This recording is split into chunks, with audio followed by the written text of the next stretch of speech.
Jagoro mong'ere migawo mar omenda Laktar Kiptoo koni piny owacho oikore mar uso ne kambi moro amora man kod bei mamalo ne Sh34 pok mage mag kambi mar Safaricom masani ni twak kod kambi tudruok mar Vodafone. Kiptoo kone jood bura nengo malo kuyudore to piny owacho ok nyal mana chunjo kod nengo achiel mak man gi sani to moseudore maber en mar Sh34 kuom sea. Mage yangore kinde romo kod jood bura masani timore Naivasha.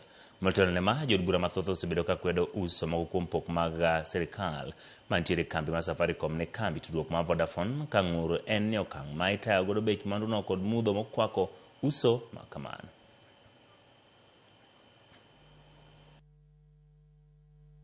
So whichever way you look at it, this is a good offer. And we carefully looked at it. And these mathematics showing here are clear. The cash flow shows that 40 billion today we take, and then we will pay 55 billion in 6 years. So the implied cost of funds would be that you would pay only 5.6%.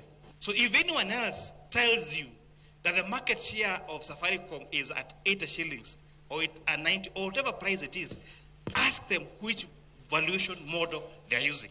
And if they can prove to us which method and use, then you can say that this share has been either undervalued or overvalued or whatever value they are going to create. Because here we have a block sale to an existing shareholder, but that is not the only divestiture method.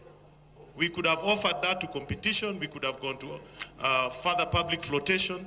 Even SHA relies on Safaricom, everything relies on Safaricom. So honorable members, I want to ask you, don't even bother to listen about the pricing. It is not about the pricing. So honorable members, please reject this thing.